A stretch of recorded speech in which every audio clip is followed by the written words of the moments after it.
मी नेहमी मुलांना सांगतो सर की आपल्याला जर हुशार बनायचं असेल ना तर दोन गोष्टींनी हुशार बनतं मूल, समृद्ध बनतं, प्रगल्भ बनतं. आणि त्या दोन गोष्टी आहेत, एक म्हणजे अवांतर वाचन आणि एक म्हणजे फिरणं.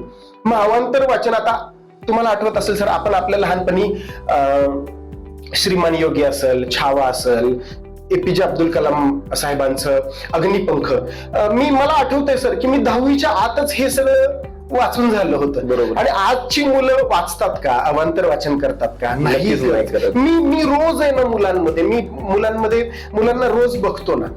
अवांतर वाचन केलं पाहिजे आणि फिरलं पाहिजे. म्हणजे पालकांना मला हे म्हणायचंय की आपण किती आजकाल अकॅडमीज मध्ये 50,000, 80,000, 1,00,000, 1.5 लाख, 2-2.5 लाख रुपये फीज आहेत सर अकॅडमीज मध्ये. वेगळ्या ट्युशन्स असतात, बाकीचे क्लासेस असतात. तर मला असं वाटतं की जर आपण तिथं जर पैसे भरू शकतो तर दुर्ग भ्रमंतीमध्ये तर आपण आपल्या मुलाला महिन्यातला 1 दिवस नक्कीच पाठवायला हवं.